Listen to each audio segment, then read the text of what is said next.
Alhamdulillah walladzi anzalal Qur'an hudaw wa busyra lil mu'minin wa rahmatan wa barakatan wa syafa'atan lil muttaqin. Asyhadu an la ilaha illallah wa asyhadu anna Muhammadar Rasulullah. Allahumma salli ala Sayyidina Muhammad wa ala ali Sayyidina Muhammad. Amma ba'd, ayyuhal hadirin, ittaqullah,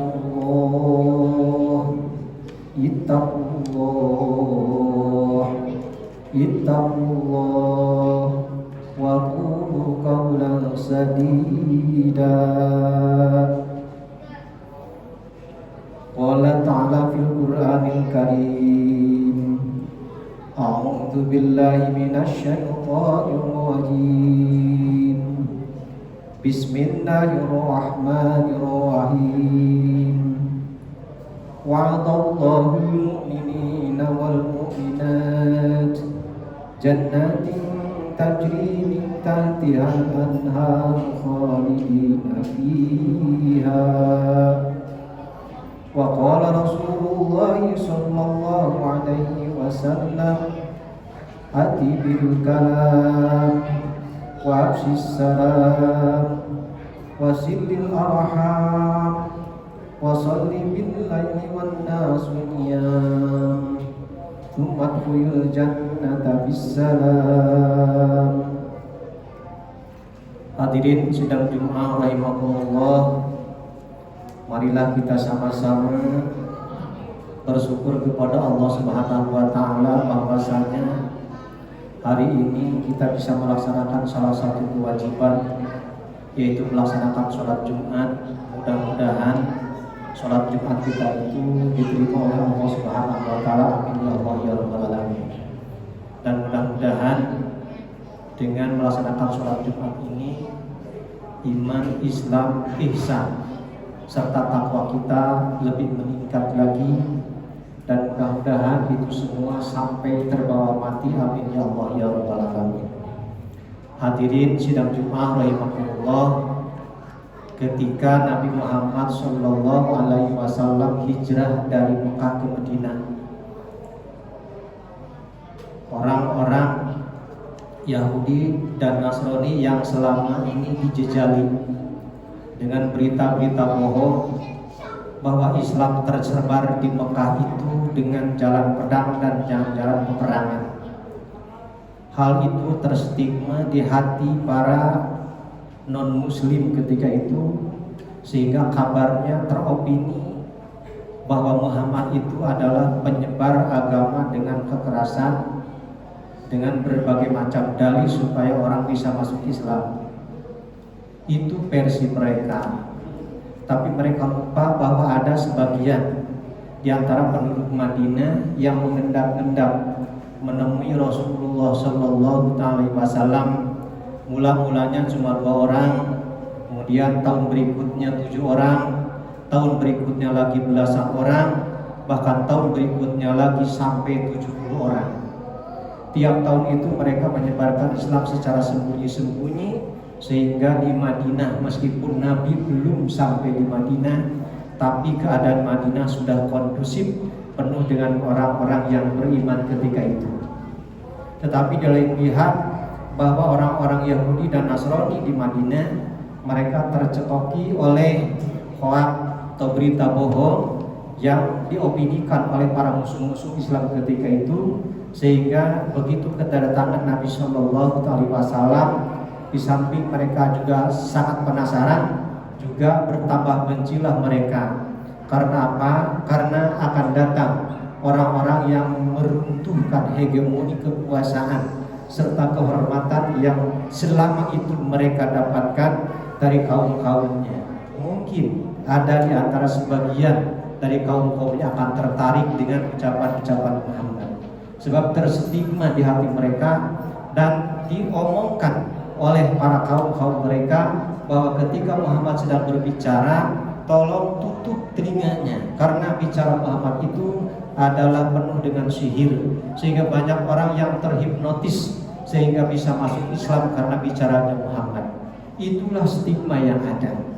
Adalah Abdullah bin Salam, salah seorang tokoh ahli kitab ketika itu, sebelum beliau masuk Islam dan sebelum beliau menjadi shahid Nabi yang begitu hebat, yang tulisan-tulisannya dijadikan rujukan oleh para ahli tafsir, sehingga banyak cerita-cerita Israiliyat yang dimasukkan ke dalam tafsir-tafsir para ulama. Itu sumbernya dari Abdullah bin Salam.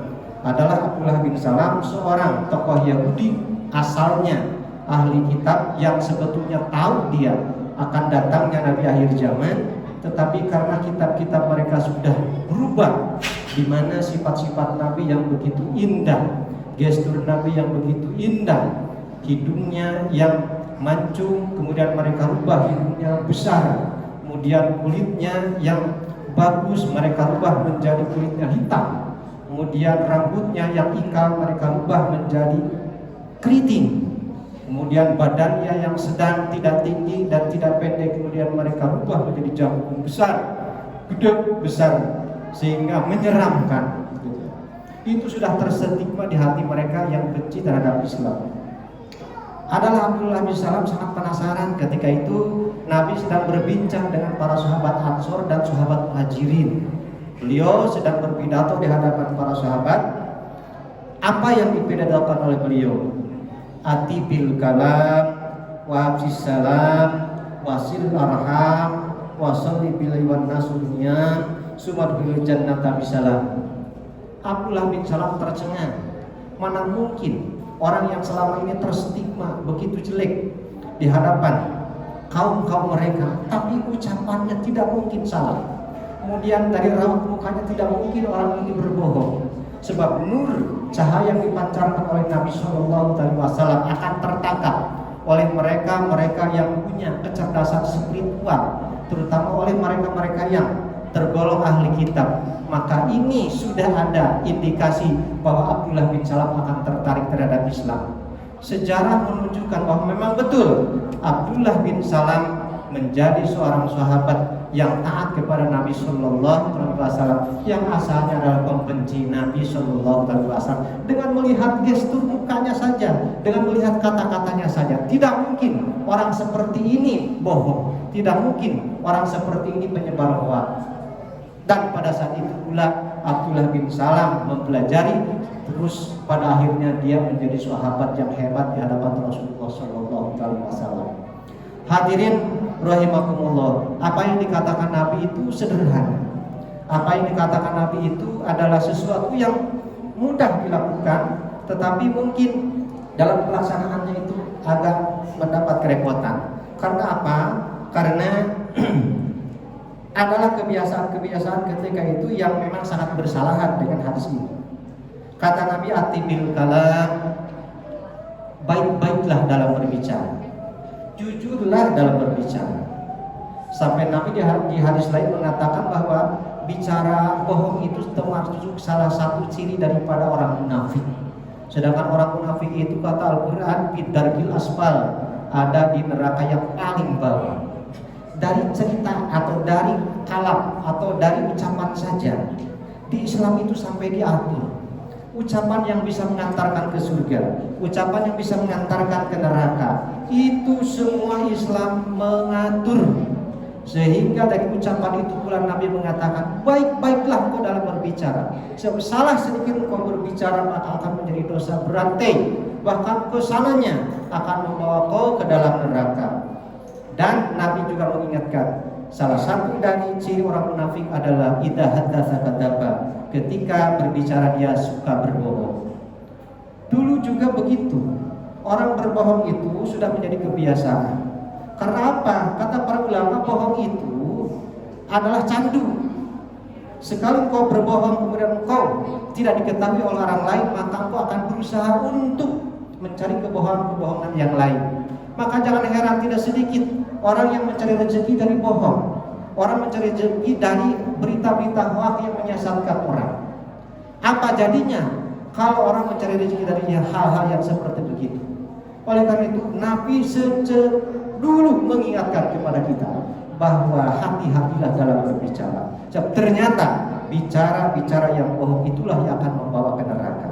Ati bil kalam, kata Nabi, baik-baiklah kau dalam berbicara. Wa absis salam, dan sebarkan salam. Salah seorang sahabat, Abdullah bin Umar namanya. Abdullah bin Umar anaknya Sayyidina Umar radhiyallahu anhu. Beliau adalah sahabat yang sangat gencar untuk absis salam. Ketika beliau ke pasar, karena hari-hari pasar juga sudah ditentukan dari sejak dulu. Ada pasar Rebo, ada pasar Senin, ada pasar Selasa, dan lain sebagainya. Maka beliau menyempatkan selalu ke pasar bukan untuk berdagang, bukan untuk berniaga, dan bukan untuk bertransaksi dengan yang lain, tapi beliau sengaja datang ke pasar untuk menyebarkan salam. Setiap orang yang ditemui oleh beliau, dia ucapkan salam, baik yang dikenal maupun yang tidak dikenal. Itulah Abdullah bin Umar. Sami'na wa ata'na.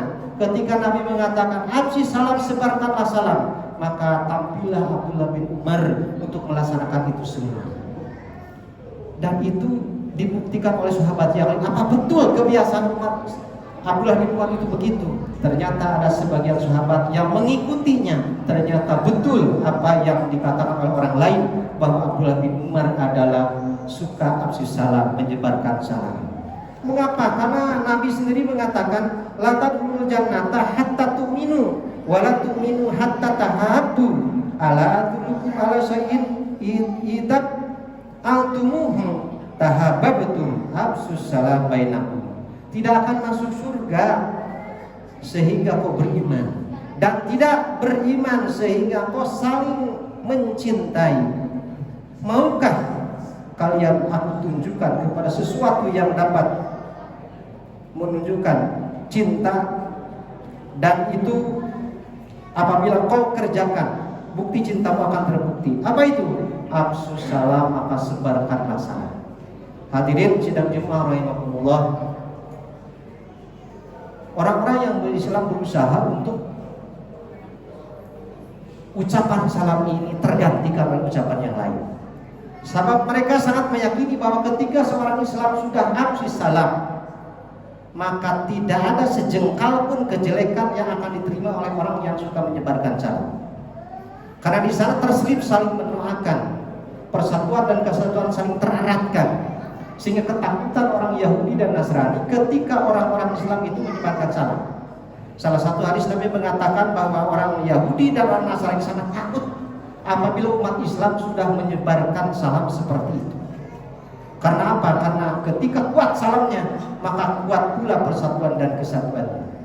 Maka berusaha sekuat tenaga mereka untuk merusak absus salam itu.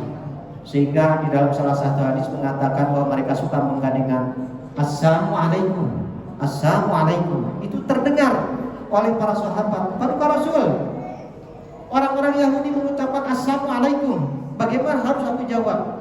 Maka kata Nabi, Waalaikum, Waalaikum, Waalaikum. Karena apa?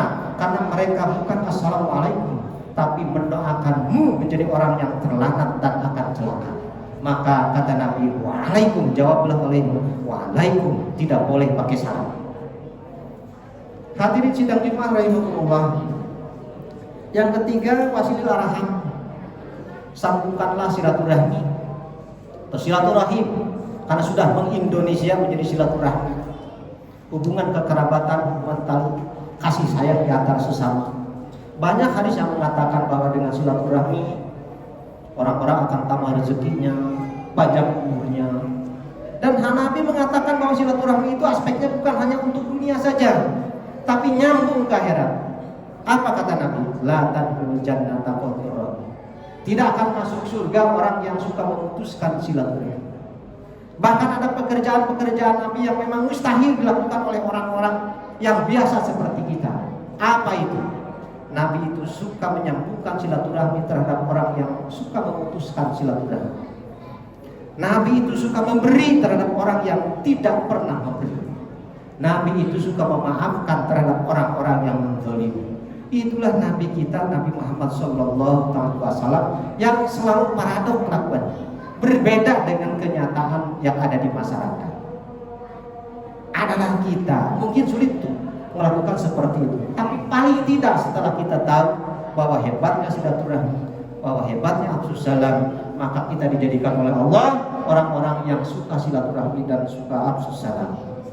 Yang ketiga, kata Nabi SAW, wasolli billaili wan nasu niyam. Orang bisa masuk surga dengan selamat itu adalah orang yang suka sholat billaili waktu malam, wan nasu sedangkan manusia pada saat itu nyamun lagi tidur nyenyak. Memang Allah menyediakan siang untuk bekerja, malam untuk istirahat. Tapi bagi orang-orang yang luar biasa, orang-orang yang kecerdasan spiritualnya melebihi daripada orang-orang biasa, maka malam pun adalah malam tempat takarrub terhadap Allah Subhanahu wa taala. Mungkin siangnya belum sempat karena banyak kegiatan, banyak aktivitas yang menyita waktunya. Mungkin waktu malam lebih lengang, lebih luang, lebih bebas dia berdekat-dekat dan bermesra-mesra dengan Allah Subhanahu wa taala. Itulah para salafus salih dulu. Beliau mencontohkan kepada kita bagaimana menghidup-hidupkan malam.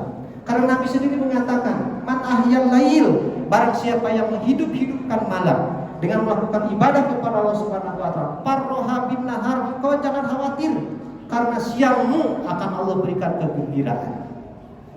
Ngantuk itu adalah wajar, lelah itu adalah wajar, tapi kegembiraan yang diberikan oleh Allah pada orang-orang yang suka menghidupkan malam itu akan mengalahkan segala. Itulah para salafus salih yang dicontohkan oleh Rasulullah SAW dengan para sahabat. Begitu keadaannya, maka pantaslah apabila seandainya seseorang berlaku seperti apa yang dikatakan oleh Rasulullah SAW tadi, ati bil kalam wa bisalam wasil arham wasoli bil liwan nasumnya sumat huril jannata bisalam, maka silakan masuk surga dengan selamat. Hadis ini juga menunjukkan bahwa memang ada spesialisasi amal-amal yang Allah cinta. Karena Allah tahu bahwa manusia itu tidak sempurna, tidak akan terempuh semua ibadah itu dengan sempurna. Mungkin sholatnya bagus tapi puasanya jelek, mungkin puasanya jelek tapi silaturahminya bagus. Siapa yang tahu Allah suka dengan silaturahmi? Siapa yang tahu Allah suka dengan afsus salam? Siapa yang tahu Allah suka dengan sholat malamnya?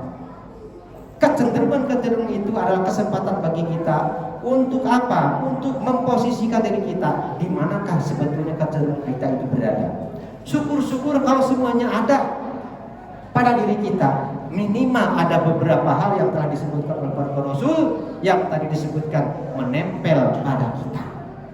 Bukankah surga itu terdiri pintu-pintu? Itu artinya apa? Memang Allah menyespesialisasikan bagi orang yang kecenderungan amalnya hebat di sana, maka dia akan masuk surga besar. Ada pintu sholat, ada pintu zakat, ada pintu sedekah, ada pintu puasa, ada pintu jihad. Semuanya Allah sediakan di sana. Kata Sayyidina Abu Bakar, kata Rasul, seandainya kalau orang itu semuanya dilakukan, melalui pintu mana dia masuk surga? Kata Rasul, mudah-mudahan kamu, hai Abu Bakar, memasuki pintu sekehendak. Hadirin sidang Jumat rahimahullah, mudah-mudahan hadis tadi kita dapat melaksanakannya dalam kehidupan sehari-hari, sehingga kita dijadikan oleh Allah Subhanahu wa taala orang-orang yang akan memasuki rahmatnya, dimasukkan oleh Allah ke surga. Sekuat tenaga kita lakukan sesuai dengan kadar kemampuan iman kita dan ilmu kita. Mudah-mudahan Allah Subhanahu wa taala mengabulkan segala permintaan kita, ditasarrufkan dengan hadis yang tadi, hadis riwayat Imam Tirmidzi. Barakallahu li wa lakum bil Qur'anil karim wa nafa'ani wa yakum bima fihi minal ayati wa dzikril hakim innahu wal ghafurur rahim. Allahumma shalli ala sayyidina Muhammad wa ala ali sayyidina Muhammad.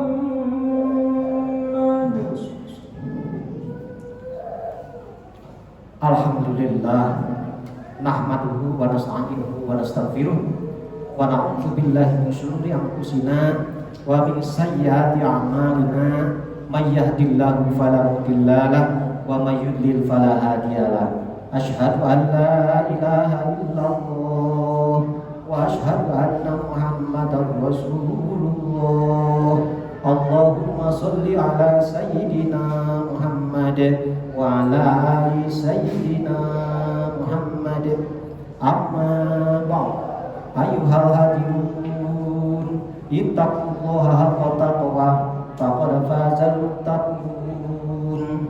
Innallaha wa malaikatahu yusholluna 'alan nabi ya ayyuhalladzina amanu shollu 'alaihi wa sallimu taslima.